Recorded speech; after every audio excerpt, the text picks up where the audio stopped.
Masechet Betsa Daf Lamed, on commence Bezrat Hashem au début du Pérek, au Daf Kaftet Amud Bet en bas. Donc on commence le quatrième Pérek de Masechet Betsa, Amevi Kadeyain Mimakom Lemakom. Celui qui transporte, Amevi Kadeyain, il transporte des cruches, des bouteilles de vin, Mimakom Lemakom d'un endroit à un autre, eh bien il doit faire un changement dans sa manière de transporter les bouteilles. Loyeviem Besal ou Vekupa.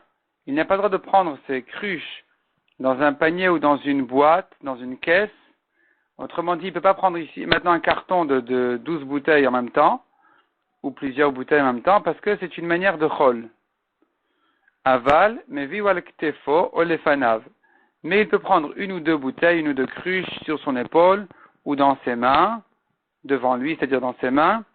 Ça, c'est pas un déménagement pendant Yom Tov, ça paraît plutôt comme une préparation simple de repas de Yom Tov. De même, quelqu'un qui transporte du foin pour donner à manger par exemple à ses bêtes, loyafshil et akupa leachorav. Il n'a pas le droit de mettre la caisse sur son dos, avalmevia ou biado, mais il peut la prendre dans ses mains, point. Donc ça c'est aussi ici, il faut faire aussi un changement et ne pas transporter comme les grands transports de chol. Ou matrilin be'aremat ateven. On a le droit de commencer un tas de foin, même s'il n'a pas été réservé à ça avant Yom Tov, même s'il n'avait pas l'intention avant Yom Tov, il n'avait pas prévu, disons, de l'utiliser pendant Yom Tov, on ne craint pas ici le moukté, il peut entamer ce tas de foin pendant Yom Tov. Avalo ba'etim sheba moukté, mais il n'a pas le droit de commencer un tas de bois qui se trouve dans le moukté. Moukté, c'est un endroit écarté de son esprit, ça veut dire, c'est dans ils avaient une sorte de cour arrière dans laquelle ils mettaient les choses qu'ils n'utilisaient pas en général. Ils gardaient là-bas leurs affaires, et donc les bois qui étaient là-bas, il n'était pas prévu de les utiliser pendant Yom Tov, il n'a pas le droit donc de les prendre pendant Yom Tov. La Gemara va demander une contradiction dans la Mishnah. Est-ce qu'on craint le moukté ou on ne craint pas le moukté? La Gemara maintenant d'abord s'attarde sur le début de Mishnah, qui a parlé du changement à faire quand on veut porter des cruches de vin ou des boîtes de foin. Et donc la Gemara demande Tana, im efshar le shanot, s'il est impossible de faire un changement, qu'est-ce qu'on fait? Moutar, c'est permis. Rashi explique, il a beaucoup d'invités, il doit se dépêcher à transporter des grandes quantités, il aura le droit de les transporter beaucoup en même temps, dans des caisses, sans changement, c'est permis. Atkin Rava Bemechouza.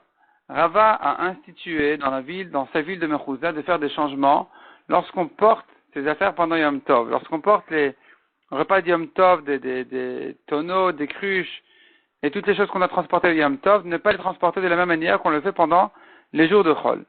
Et donc il dit comme ça, des Darou Bedurka, Lidrou Berigla. On va voir ensuite l'explication dans Rashi, mais le principe de la manière c'est-à-dire la phrase, elle se dit comme ça. Darou Bedurka, ceux qui portent Bedurka, Lidrou Berigla, qu'ils portent Berigla, pour faire un changement. Les Darou Berigla, Lidrou Beagra, ceux qui portent Berigla, eux doivent faire un changement de porter Beagra. Les Darou Beagra, Lidrou Beakfa, ceux qui ont l'habitude de porter Beagra, qu'ils portent Beakfa. Les Darou Beakfa, ceux qui portent Beakfa en général, c'est-à-dire c'est une charge qui se porte Beakfa, comme on verra tout de suite dans l'explication de Rashi, Nifros Soudra, il avait au moins qu'ils mettent un foulard dessus. Veim le Efshar Sharet, si c'est impossible, c'est permis. Alors voyons Rashi, qu'est-ce que veut dire tous ces changements-là? Alors Rashi explique, des Darou Bedurka. Masoy Shadam Yachid Nosal Ktefo Bechol. Masoy c'est une charge, un fardeau, qu'un homme a l'habitude de porter sur son épaule en jour de Chol, Betorach, de manière fatigante. Imbalasat Tov Yom Tov, le Tzorch Yom Tov, s'il doit le porter pendant Yom Tov pour le repas de Yom Tov, Kegon Chavit, au sac Maléperot, comme par exemple un tonneau ou bien un sac plein de fruits, Yisaenu Biyom Tov Berigla, qui le porte pendant Yom Tov Berigla. Qu'est-ce que c'est que Beragla, Rigla? Atar chez Corinne fourche. C'est une fourche. Kedarken Os'e Melach Limkor, comme l'habitude de ceux qui doivent porter du sel pour le vendre. Et ils le portent sur cette fourche-là. Je ne sais pas exactement comment ça marche, comment exactement on porte un tonneau sur une fourche, mais apparemment, ça allégeait c'était plus facile de porter comme ça. Et puis, car il faut faire un changement. Donc, et quand il doit faire un changement, qu'il fasse un changement pour alléger sa charge, Velo l'arbot toar b'yom tov. Mais pas au contraire d'augmenter sa fatigue de Yom Tov. Ve'atarze, et cette fourche-là, noach ou la set bomasa kaved. Elle est facile à porter avec un fardeau lourd. Donc, chez Notebo Chavit Aniset Bekatef, Meshanel Akelou. Et lorsqu'il porte avec cette fourche-là, un tonneau qui se porte habituellement sur l'épaule, c'est un changement qui lui allège la tâche, et donc, il doit le faire pendant Yom Tov. Donc ça, c'est les premiers mots qu'on a vus ici.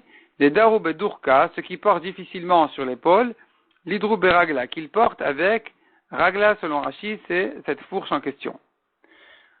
Passons maintenant au deuxième changement, de deuxième chinouille à faire, les Darou Beragla. Ici, on a vu les Darou Beragla, l'Hidrou Beigra. Qu'est-ce que ça veut dire? Rashi explique le Darou Beragla. Masoy Chavil Gdola Shargilin Asatata Beragla. C'était un grand tonneau qui se porte habituellement avec cette fourche. L'Adrou Be'agra, qu'est-ce que ça veut dire? Yisa'uha B'yom Tov B'shne B'nei Adam. Qu'il la porte pendant Yom Tov, deux hommes en même temps. Bemot al-kitfeem. Qu'ils mettent un bâton sur leurs épaules pour porter ensemble ce tonneau-là. Da'enu nami shinui laquelle, c'est aussi un changement qui allège et qui facilite le transport. Troisième chinouille à faire, des Darou Be'agra, Bemot al-Kitfem, une chose qui devrait être portée habituellement par deux personnes avec un bâton sur leurs épaules, l'Hidrou B'yom Tov l'Otomasoy, qu'ils portent la même charge pendant Yom Tov, qu'ils fassent un changement en la portant Be'akfa, Bemot Bidem, un bâton dans les mains, et pas sur les épaules. Mishum Shinui, c'est un changement. La Falpichene laquelle, malgré qu'il n'y a pas ici de facilité dans ce changement, Mikol Makom Shinuyu, c'est quand même un changement, Veno Marbetorach Beshinuyo, et il n'ajoute pas de fatigue pour ce changement-là. Donc, puisque du moment que c'est un changement qui n'est pas plus fatigant, eh bien, il doit le faire.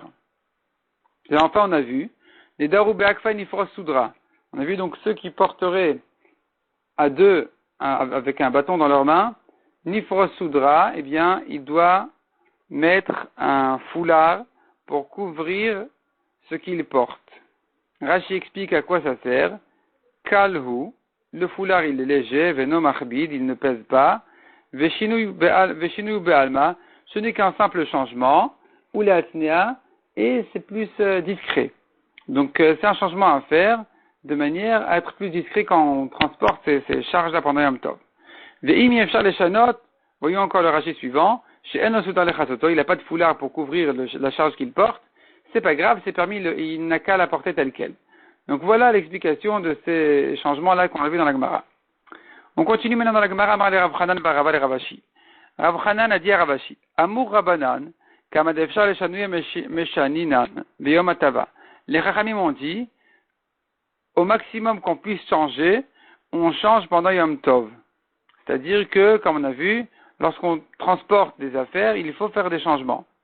Il faut faire un chinouille de manière à montrer que c'est une allure de Yom Tov, c'est pas une allure de Chol. Vea haneneshe, et pourtant ces femmes, les femmes, des kamalian chatzvayu maya beyom atava, elles puisent de l'eau de la rivière, du fleuve pendant Yom Tov. Velo kameshanyan, et elles ne font aucun changement, aucun chinouille, elles ne font quand elles portent leur cruche d'eau pour les amener à la maison, velamrina no velomide, et on ne leur fait aucune remarque. Comment comprendre ça? On devrait leur apprendre que ça se porte pas pendant Yom Tov comme pendant un jour de Chol. Amar, il lui a répondu, Mishum de l'Efshar, c'est impossible de faire ici un changement. Echali Avid, comment veux-tu faire? Demalia bechatzva rabba, timle bechatzva zuta, celle qui a l'habitude de celle qui aurait voulu remplir un grand récipient, qu'elle en remplisse un petit seau, c'est pas possible de lui dire comme ça. Kamaf shabilucha, elle devra venir deux fois, et donc il y a une fatigue ici pendant Yom Tov qui fait qu'elle doit ajouter dans sa marche.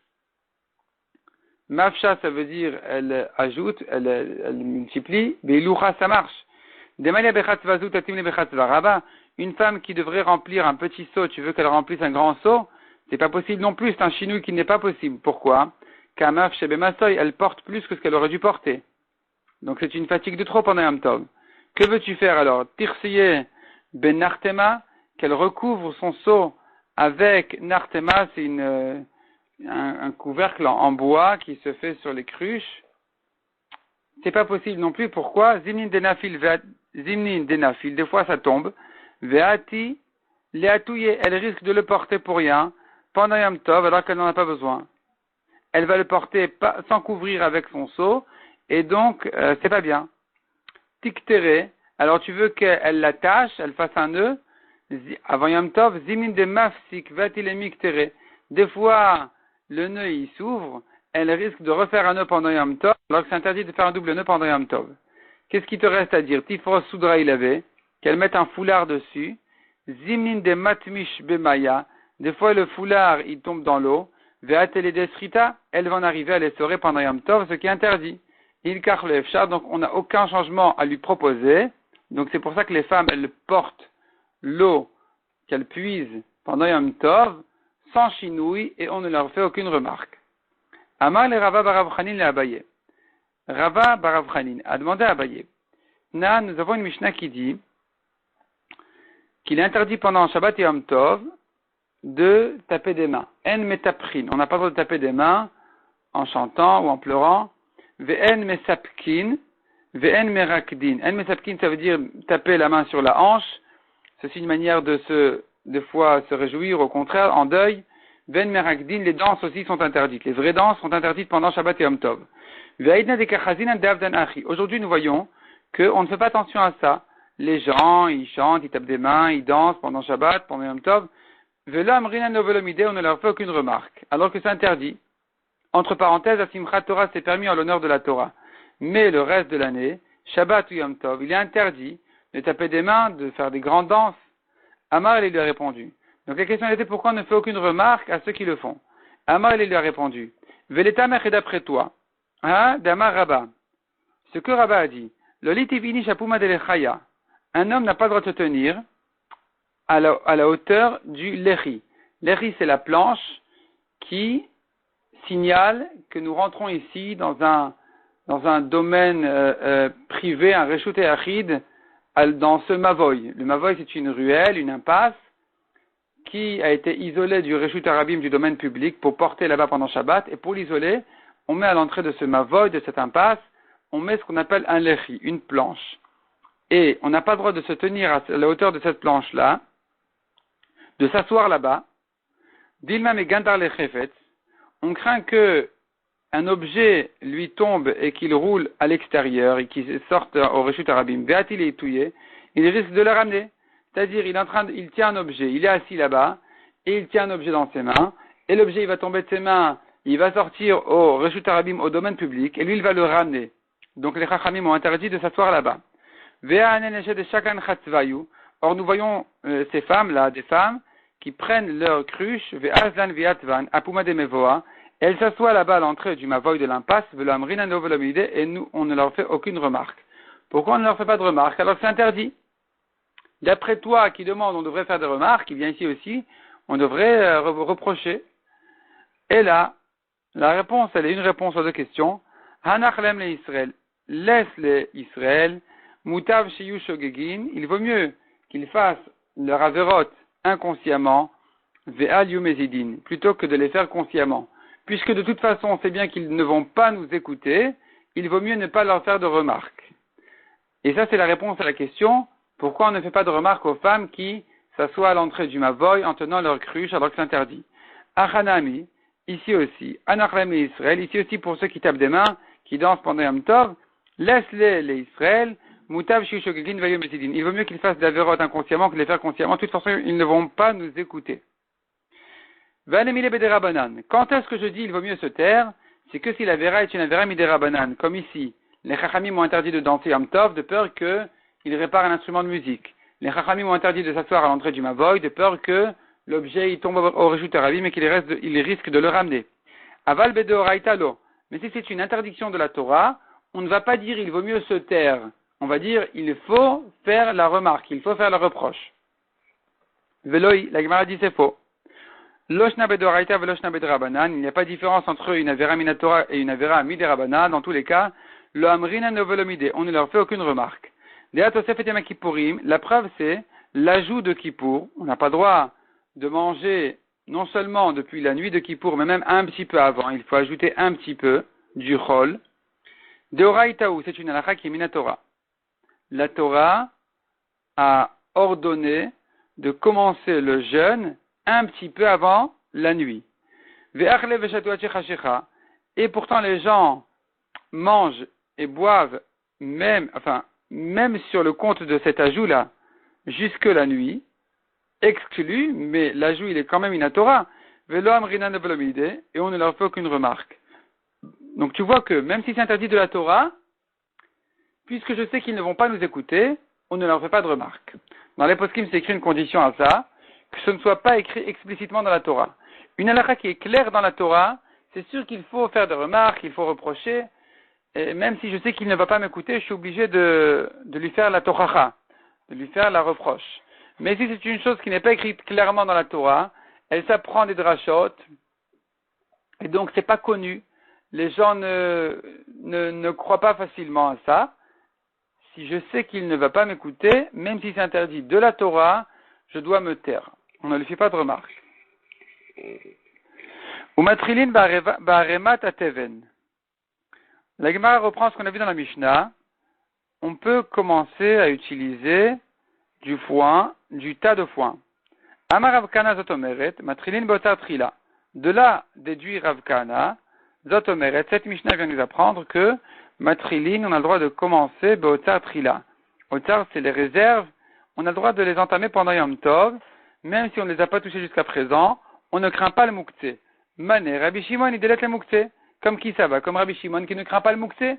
On ne dit pas, ça a été écarté jusqu'aujourd'hui, on n'a pas le droit de l'entamer pendant Yom Tov, non? On dit, tu peux le commencer Yom Tov, ça va comme Rabbi Shimon qui ne craint pas le mouktsé. Et ma sefa, je te lis la suite de la Mishnah, avalo be'etzim sheba mouktsé. On n'a pas le droit d'utiliser les bois qui ont été mis à l'écart. Atan le Rabbi Yehuda deit le mouktsé.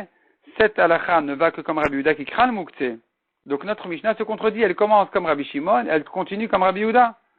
Répond la Gemara, la Mishnah elle est tout entière comme Rabbi Shimon. Rabbi Shimon qui ne craint pas le mouktsé, c'est lui donc qui a permis d'utiliser, de prendre le foin du tas, et il a interdit quand même les bois. Pourquoi il interdit les bois du mouktsé? Il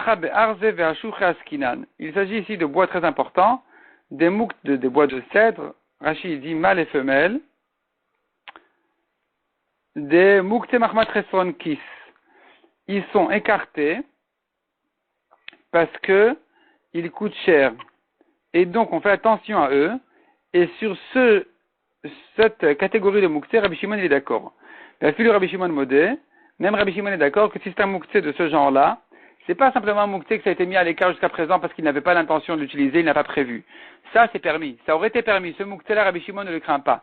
Mais un mouktsé qui est mis à l'écart parce qu'il est très important, il est très cher, et qu'on fait attention à lui, là, Rabbi Shimon, il est d'accord que c'est un mouktsé qu'on n'a pas le droit de l'utiliser pendant Yom Tov. Ika de Matnela Sefa. Deuxième version qui enseigne le débat ici de la Gemara sur la fin de la Mishnah. C'est-à-dire, on commence par la fin de la Mishnah. L'enseignement de Rav Kana était dit sur la Sefa. Avalo baitim sheba mouktsé. On a vu dans la Mishnah, on n'a pas le droit d'utiliser les bois qui étaient dans le mouktsé qui étaient mis à l'écart. Amar Rav Kana zotomeret. On apprend de notre Mishnah, en matrilin botar trila. On n'a pas le droit de commencer ce qui était mis en réserve. Mané, Rabbi Yehuda, ite mouktsé. Ça va comme qui? Comme Rabbi Yehuda qui craint le mouktsé. Et Marécha, je te lis le début de la Mishnah. Matrilin barevmat ateven. On a le droit de commencer le tas de foin. Atan Rabbi Shimon, delet le mouktsé. Ce tas-là, on n'a pas prévu de l'utiliser jusqu'à présent. Donc, si tu me permets de l'entamer pendant Yom Tov, ça va comme Rabbi Shimon, qui ne craint pas le mouktsé. Comment comprendre donc la Mishnah, en fait, elle se contredit. Répond la Gemara Hatam betavna saria. Il s'agit du foin qui s'est abîmé, il a pourri, et donc on ne va pas le donner à manger à ces bêtes, et a priori il est destiné à être brûlé comme bois pour en faire du feu, et donc c'est pour ça qu'on ne craint pas ici le mouktsé. De toute façon, c'est à ça qu'il sert. Ce foin-là, il s'est abîmé, il ne sert plus qu'à être brûlé, donc de toute façon on peut l'utiliser pendant Yom Tov. La Gemara demande Tavna Saria, Achaziletina, même ce foin-là qui est pourri, on peut l'utiliser pour durcir le ciment, en faire des briques, comme ce qu'ils avaient l'habitude de faire. du ciment avec du foin, comme ce qu'on faisait en Égypte, dans l'esclavage égyptien, eh bien, on faisait justement avec du ciment et du foin pour durcir, que ça tienne, et là, ça peut se faire même avec du foin qui a pourri, de la paille qui a pourri. Répond la Gemara, des itbekotsim. Il y a des épines dedans, on ne peut pas le pétrir avec ses mains et avec ses pieds, et donc ça ne sert plus à rien, plus qu'à être brûlé. C'est pour ça qu'il est permis, même selon Rabbi Yehuda, de le brûler pendant Yom Tov, parce que c'est à ça qu'il est destiné. On tourne la page. Mishnah suivante, en notlin et timina souka et la minasa mukhla. Interdit de prendre des bois de la souka.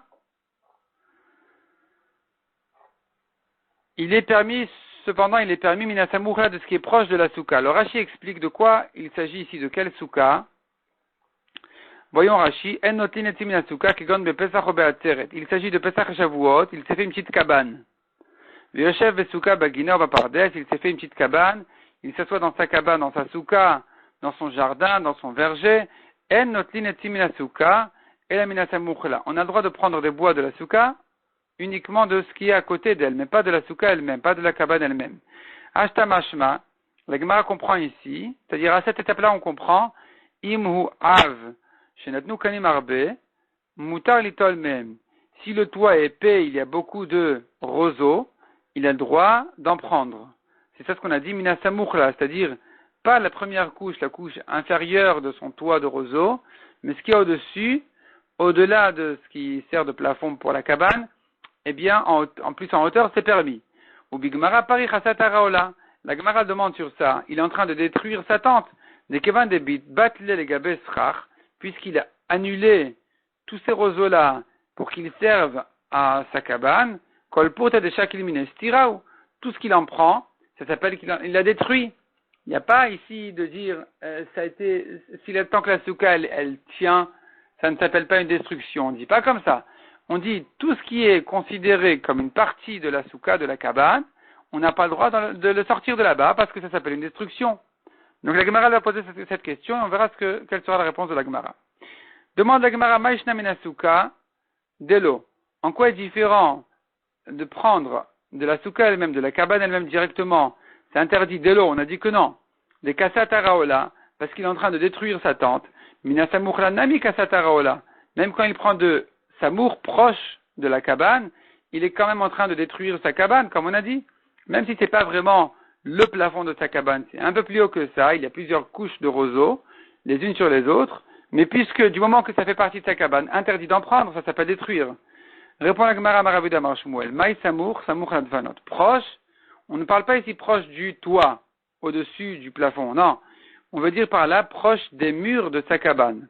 Les roseaux qui sont debout, verticaux autour de sa cabane, autour des murs de sa cabane, puisqu'ils n'ont pas été tissés, disons, dans le mur de sa cabane, ils ne s'annulent pas au mur de sa souka, et donc c'est permis d'en prendre.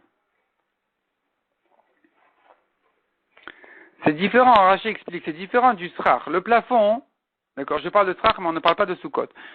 Tout ce qui est sur le plafond, habituellement, c'est posé dessus, et donc, tout s'annule au plafond de la cabane. Mais ce qui est sur les côtés, seul ce qui a été tissé, qui était formé comme vraiment les murs de la cabane, est interdit. Ça fait partie de sa cabane, interdit de le détruire. Mais ce qui est plus loin que ça, qui n'est pas bloqué vraiment dans les murs, c'est permis. Rav Nashi Amar, deuxième réponse, dit la Gemara, même si tu veux dire, on ne parle pas ici de ce qui est proche des murs, mais du strach plutôt, il s'agit ici de bottes de foin, des bottes de roseaux, qui sont posées sur sa souka, puisqu'il ne les a pas ouverts, il les a laissées comme ça, telles quelles, comme ça en tant que attachées. On comprend de là que c'était qu'une manière de les poser dessus, il ne les a pas annulées pour que ça devienne une partie de sa cabane, c'est permis d'en prendre. Tanya Rabbi Chia bar Yosef Kamed Rabbi Yochanan. Rabbi Chia a enseigné devant Rabbi Yochanan une braïta. En notlin et siminasuka la minasamukhla. On n'a pas le droit donc de prendre les bois de la cabane elle-même, mais que de ce qui est proche d'elle, comme on a dit, ce qui ne fait pas vraiment partie directement de la cabane, c'est permis d'en prendre. Vers Rabbi Shimon Mati, Rabbi Shimon il permet même directement de la cabane. Veshavin Vesukat et Chag Shatsura, tout le monde est d'accord en ce qui concerne la Souka de Sukkot, qui pendant Sukkot elle-même, elle est interdite même selon Rabbi Shimon, même pendant Chol HaMoed, on n'a pas le droit de prendre, de profiter de sa Souka. Veimitna Alea Akol Efitno. Mais s'il a fait un Tnaï, une condition en Yom Tov, qu'il a l'intention de l'utiliser pendant Chol HaMoed, pendant la fête, tout dépend de sa condition, de son Tnaï, et donc il pourra en profiter pendant Chol HaMoed. Demande la Gemara de Rabbi Shimon Matir. On a dit Rabbi Shimon, il permet de prendre directement de la Souka, de la cabane en fait. Ve'aka Sataraola, il est en train de détruire sa tente. Comment tu lui permets à Pessah, à Shavuot, n'importe quand, de prendre de sa cabane, non seulement de ce qui est proche d'elle, mais même de la cabane directement. Il est vraiment en train de détruire. Amar Rav Nachman bar Yitzchak, Kacha Besuka Nofelet Askinan. Il s'agit que sa cabane, elle est tombée. Rabbi Shimon est amé de l'être le Mouktsé. Rabbi Shimon, lui, comme on sait bien, il ne craint pas le Mouktsé. Il dit pas, à l'entrée de Yom Tov, la cabane, elle était construite, donc il n'avait pas l'intention de brûler ses bois, et donc on devrait lui interdire de le faire si elle est tombée ensuite. Rabbi Shimon ne craint pas ce Mouktsé. Il dit pas, il n'avait pas l'intention. Même s'il n'avait pas l'intention, eh bien, il aura le droit d'en profiter pendant Yom Tov. Detania motar Hashemen shebaner veshabakear. À la preuve, c'est une braïta qui dit, ce qui reste, motar Hashemen, l'huile qui reste, baner veshabakeara, dans la bougie, bakeara, c'est l'acier dans laquelle on allumait sa bougie pendant Yom Tov. Ce qui reste d'huile assour est interdit parce que c'est mouktsé. Rabbi Shimon Matir, Rabbi Shimon permet. Donc, de même que Rabbi Shimon permet l'huile qui reste, de même il permet de profiter des bois de sa cabane qui est tombée pendant Yom Tov. Enfin, aussi pendant Yom Tov, voilà. La Gemara demande, Midami, est-ce que ça ressemble, tu compares l'huile de la bougie au bois de sa cabane qui est tombée? Hatam, Adam Yoshev Metape, en ce qui concerne la bougie, un homme, il s'assoit, il attend. Et Matai Tirbenero, quand est-ce que ça va s'éteindre? Il sait bien que ça va s'éteindre à un moment ou à un autre, et qu'il va sûrement, probablement lui rester de l'huile. Il va en profiter, il prévoit ça déjà depuis le début, donc il n'a pas écarté ça de son esprit. C'est pas moukté. Tandis que la cabane qui est tombée pendant Yom Tov, est-ce qu'un homme, il n'attend uniquement que sa souka elle tombe, il n'a pas l'intention qu'elle tombe pour en profiter, pour dire qu'il avait l'intention d'en profiter. C'est pas comme l'huile. L'huile, il sait que ça va s'éteindre. La souka, il sait pas qu'elle va tomber. L'huile, il pourra en profiter. La souka, non. Pourquoi Rabbi Shimon a permis de prendre de sa souka pendant Yom Tov? Amar Rav Nachman bar Yitzchak répond la Gemara, il s'agit d'une souka branlante qui tient mal des metmol daté il avait. Il savait depuis le début, elle risque de tomber pendant Yom Tov, et si elle tombera pendant Yom Tov, je profiterai de ses bois. C'est pour ça que Rabbi Shimon permet de prendre de ses bois pendant Yom Tov. Il pense à cette option-là qu'elle tombe pendant Yom Tov, et ça ressemble donc à l'huile. Il pense que ça peut s'éteindre et qu'il va lui rester de l'huile, et dans ce cas-là, c'est pas mouksé, selon Rabbi Shimon, il peut en profiter. Veshavin Mesukat Echak Bechak Shiasura, on a vu que cependant, en ce qui concerne Sukkot, si sa souka, il veut en profiter même pendant Chol HaMoed, c'est interdit. Vemitna Alea Kol Efitno, mais s'il a fait un Tnaï, il a fait une condition depuis le début, attention, je voudrais en profiter pendant Sukkot, eh bien, il peut profiter de son Tnaï, et donc prendre des bois pendant Yom Tov de sa souka. Demande à Gemara, Umi Mehani Ba Tnaï, est-ce que le Tnaï, il sert à quelque chose? Si je fais un Tnaï, je dis, j'ai pas l'intention de m'interdire ma souka, ça sert à quelque chose? La souka elle est interdite, on n'a pas le droit d'en profiter, on n'a pas le droit de brûler le srach pendant tous les 7 jours de Sukkot. Ve'amar Rav Sheshet Mishum Rabbi Akiva, Minaï la souka shasorin kol shiva. D'où sait-on que les bois de la souka sont interdits tous les 7 jours? On n'a pas le droit de déchirer un morceau de bois pour s'en servir comme cure-dent, pour l'allumer comme cigarette, comme une allumette, en faire un feu, n'importe quoi. Il n'a pas le droit d'utiliser pour n'importe quelle utilité ce bois de sa souka. Chez Nehemardon, c'est ça. Chag Sukkot, Shivat Yamim L'Hashem. La fête de Sukkot, les 7 jours pour Hashem. On apprend de là, Vetaner Rabbi Dovan Betera Omer, Minain, Shekeshem Shechal Shem Shamim Al Chagiga. D'où sait-on que de la même manière que le nom d'Hashem, la Kedusha, elle vient sur le Korban Chagiga, car Chal Shem Shamim Al Sukkah. De la même manière, le nom d'Hashem, il vient se poser sur la Sukkah. Talmud Lomar Chag Sukkot, Shivat Yamim L'Hashem. Le pasuk nous dit Chag Sukkot, Shivat Yamim L'Hashem. On apprend de là une comparaison. Ma Chag L'Hashem, de même que Chag, la Chagiga, est consacrée à Hachem, c'est un korban. Af Souka l'Hachem, de la même manière, la Souka, elle est consacrée à Hachem. Donc on n'a pas le droit d'en profiter. Et ici, le Tnaï ne sert à rien du tout. Répond la Gemara Maravena Shabri de Rava. Sefa Atan Souka de Alma. La Sefa se rapporte sur une Souka en général, pas la Souka de Soukot. Là, ce qu'on a dit que le Tnaï est valable, il ne s'agit pas de la Souka de Soukot, c'est une Souka en général. On a parlé en ce qui concerne n'importe quel Yom Tov comme Pesach, Shavuot ou Rosh Hashanah, où là on a vu une Machloket Anakama et Rabbi Shimon si on peut en profiter. Si on peut profiter des bois de la Souka directement ou pas, selon Tanakama interdit, selon Rabbi Shimon permis. Et on a expliqué qu'il s'agit d'une Souka, d'une cabane qui est tombée pendant Yom Tov, et que le problème ici est un problème de Mouktsé.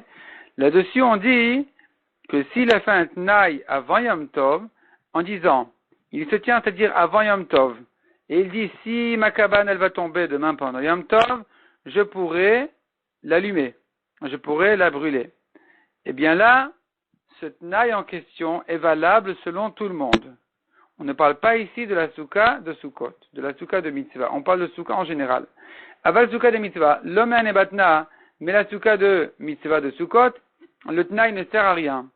La Gemara demande le Souka de Mitzvah lo. Est-ce que ici le Tnaï ne sert à rien? Ve'atanya, on voit pourtant dans une braïta, Sikera keilchata. Il a mis correctement son srar sur sa Souka. Ve'itra, il a décoré sa Souka. Bekramim avec des toiles, des dessins, ou besadinin amtsuyarin, des draps amtsuyarin qui sont colorés, amtsuyarin avec des dessins, des images dessus. Ve'talaba egozim, il a suspendu des noix, shkedim ou des amandes, afarsekim des pêches, verimonim des grenades, ou pachilianavim des grappes de raisin, yenot, shmanim ou slatot, ou bien il a décoré sa souka avec des vins, de l'huile, des farines, ve'atrot shibolim, des couronnes, des pis, asou l'istapek menad motze yom tov achon shel chag, interdit d'en profiter jusqu'à la sortie du dernier yom tov de Shmini Atzeret, de Simchat Torah. Ve'imitna alehem, akol efitno, mais s'il a fait un tnaï, attention, je voudrais en profiter pendant yom tov, ces grenades-là, je les mets pour décorer ma souka, mais je pourrais en manger pendant Soukot. Eh bien, s'il a dit ce tnaï-là, c'est bon. Il peut profiter de son tnaï. Donc, ça contredit ce qu'on a vu. On a vu que le tnaï n'est pas valable. Répond la Gemara Abaye Rava d'Amrit Arvayou, Abaye et Rava, qui disent tous les deux. De Omer, Eni Bodel Mem Kol Ben Hashmashot. Il s'agit d'un cas où il a formulé son tnaï en disant, je ne m'en sépare pas tout Ben Hashmashot. C'est-à-dire, à l'entrée de Yom Tov, dès l'entrée de Yom Tov déjà, je n'ai pas l'intention de les écarter de mon esprit, de m'en séparer. Au contraire, je voudrais en profiter, même si je veux, à l'entrée de Yom Tov, je pourrais manger de ces grenades-là, j'en fais ce que je veux. Puisqu'il a dit, il a formulé son tnaï de cette manière-là, il se trouve qu'à l'entrée de la fête, c'était pas Mouktsé, et donc, ça ne commence pas à devenir Mouktsé. Mais si à l'entrée de la fête c'était Mouktsé, ça reste Mouktsé, il ne peut pas dire demain je vais en manger. Au début du Yom Tov de la fête, je les écarte de mon esprit, mais après je pourrai en profiter. Non, ici toute la fête s'enchaîne. Et donc tout sera interdit. Mais s'il a dit à l'entrée de Yom Tov, Ben Hashmashot, je ne m'en sépare pas, là c'est valable, de l'ocha la Kedusha alayou. La Kedusha ne vient pas du tout sur ça. Aval la tête souka de la Kedusha alayou, mais les bois de la souka, le srar, où la Kedusha elle vient sur eux de toute façon, Itkataï les Shiva, il n'y a rien à faire, ça devient Moukté pour tous les 7 jours. La Gemara demande au Maïshna Meade Itmar, pourquoi est-ce différent de la Lara qui dit, en ce qui concerne les Etrogim, Ifri Shiva Etrogim les Shiva Tayamim, quelqu'un qui a réservé 7 Etrogim pour les 7 jours de Sukkot. Amarav Kolachat Vachat Etseba Veochla le Altar. Rav dit, il fait la mitzvah avec son Etrog et il le mange immédiatement. Veravasi Amar Kolachat Vachat, Kolachat Etseba Veochla le Machar. Selon Ravasi, ça reste Mouktsé jusqu'à la fin de la journée, mais le lendemain, il pourra manger son étrog. Pourquoi la Souka, tu me dis, les 7 jours s'enchaînent, et puisqu'à l'entrée de Soukot, c'était interdit, alors tous les 7 jours sont interdits, alors que pour l'étrog, tu me dis, chaque jour est une nouvelle chose, et que donc un nouveau moment, et le étrog qui était interdit hier n'est pas interdit aujourd'hui. Donc si tu n'as qu'un étrog pour tous les 7 jours, ça y est, il est interdit pour tous les 7 jours. Mais si tu as 7 étrogim, tu peux les manger après la mitzvah. Pourquoi c'est différent de la Souka? Répond la Gemara. Hatam de mafsekou lelot miyamim. Pour le étrog où les nuits font la séparation entre les jours, puisqu'il n'y a pas de mitzvah de prendre le étrog la nuit, Kol chad vechad mitzvah be'apenafshe. Kol chad vechad yoma, donc chaque jour, mitzvah be'apenafsheu est une mitzvah en soi. Tandis que hachad elamav sekelelot miyamim, ici, pour la mitzvah de Souka, où les nuits ne séparent pas les jours, puisque la mitzvah de Souka, elle concerne aussi bien les nuits que les jours, donc ça se prolonge.